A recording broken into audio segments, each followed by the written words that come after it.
ಹೇಳಿ. ಹಾಂ, ಕಮಲ್ ಹಾಸನ್ ಅವರ ಹೇಳಿಕೆಯನ್ನು ನೋಡಿರ್ತೀರಾ ಅಂತ ಅನ್ಸುತ್ತೆ. So as A senior director ಆಗಿ ಏನು ಹೇಳೋದಕ್ಕೆ ಬಯಸ್ತೀರಾ ಸರ್? ನೀವು ನೋಡಿರ್ತೀರಾ ಮೇ ಬಿ ಅಂತ ಅನ್ಸುತ್ತೆ ಕಮಲ್ ಹಾಸನ್ ಅವ್ರನ್ನ ಬೆಂಗಳೂರಲ್ಲಿದ್ದಾಗ. ನಾನು ಒಂದೇ ಹೇಳ್ತೀನಮ್ಮ,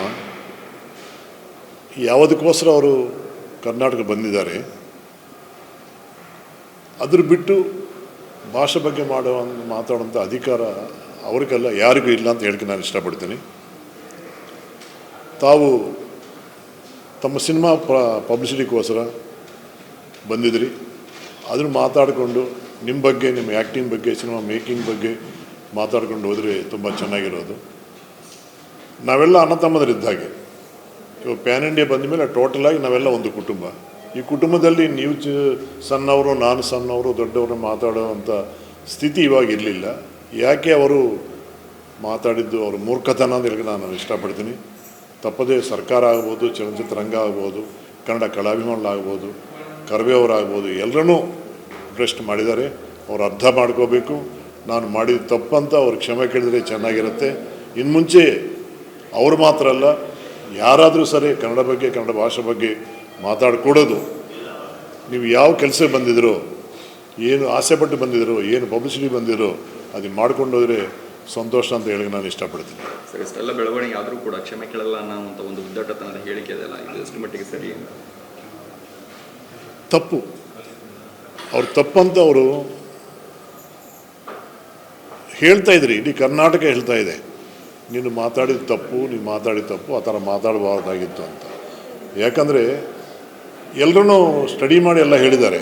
ಎಲ್ಲ ನೀಟಾಗಿ ತಮಿಳ್ ಏನು, ಕನ್ನಡ ಏನು, ತೆಲುಗೇನು, ಮಲಯಾಳಂ ಏನು, ಎಲ್ಲಿಂದ ಹುಟ್ಟಿತು, ಯಾವ ರೀತಿ ಬಂತು, ಎಷ್ಟು ಕಾಲದಿಂದ ಇದೆ, ಕನ್ನಡಕ್ಕೆ ಒಂದು ಗೌರವ ಇದೆ.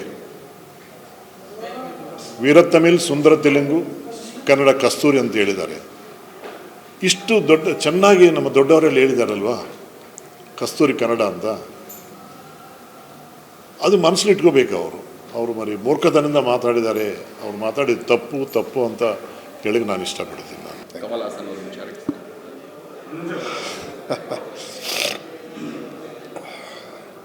ಸರ್, ಕಮಲ್ ಹಾಸನ್ ಅವರು ಒಬ್ಬ ನುರಿತ ಅದ್ಭುತ ಕಲಾವಿದ, ರಾಷ್ಟ್ರೀಯ ಮತ್ತು ಅಂತಾರಾಷ್ಟ್ರೀಯ ಪ್ರಶಸ್ತಿಗಳನ್ನ ಪಡೆದಿರ್ತಕ್ಕಂಥ ಕಲಾವಿದ. ಆ ಕಲಾವಿದನ ಬಗ್ಗೆ ಒಬ್ಬ ಕಲಾವಿದನಾಗಿ ನಾನು ಏನು ಅಂತ ಕಾಮೆಂಟ್ ಮಾಡೋಕ್ಕಾಗಲ್ಲ. ಆದರೆ ಒಬ್ಬ ಕನ್ನಡಿಗನಾಗಿ, ಆ ಸಾಮಾನ್ಯ ಕನ್ನಡಿಗನಾಗಿ ಮಾತಾಡೋದಾದರೆ ಅವ್ರಿಗೆ ಅದು ಆ ಮಾತು ಶೋಭೆ ತರುವಂಥದ್ದಲ್ಲ. ಯಾಕಂದರೆ ಕನ್ನಡ ಹುಟ್ಟಿದ್ದೇ ತಮಿಳಿಂದ ಅನ್ನೋ ಬದಲು ಅವ್ರು ಬೇರೆ ಥರ ಅದನ್ನು ವ್ಯಾಖ್ಯಾನ ಮಾಡ್ಬೋದಾಗಿತ್ತು. ಕನ್ನಡಕ್ಕೆ ತಮಿಳು ಕೂಡ ಒಂಥರ ತಾಯಿ ಇದ್ದಂಗೆ ಅಂತ ಹೇಳಿದರೆ, ನಾವೆಲ್ಲ ಹೆಂಗಸರಿಗೆ ಇವಾಗ ಯಾವುದೋ ಒಂದು ಗೌರವಯುತ ಹೆಣ್ಣನ್ನು ನೋಡಿದಾಗ ನಾವು ನಮ್ಮ ತಾಯಿ ಥರ ಭಾವಿಸ್ತೀವಿ, ಆ ಥರ ಭಾವನೆ ಮಾಡ್ಕೋಬೋದಾಗಿತ್ತು. ಆದರೆ ಅವರ ಹೇಳಿದ ಮೇಲೂ ಕೂಡ ಅವರ ಉದ್ದಟತನ ಪ್ರದರ್ಶನ ಮಾಡ್ತಾ ಇರೋದು ನಿಜಕ್ಕೂ ಖಂಡನೀಯ. ಅವರೇ ಅಲ್ಲ, ಬೇರೆ ಯಾರೇ ಮಾತಾಡಿದ್ರು ಅದು ತಪ್ಪು ಸರ್. ಕಮಲ್ ಹಾಸನ್ ಅಲ್ಲ, ಬೇರೆ ಯಾರೇ ಮಾತಾಡಿದ್ರು ಕನ್ನಡದ ಬಗ್ಗೆ ಮಾತಾಡಿದಾಗ ಅದು ಘೋರ ಅಪರಾಧ ಅಂತ ನಾನು ಭಾವಿಸ್ತೀನಿ ಸರ್.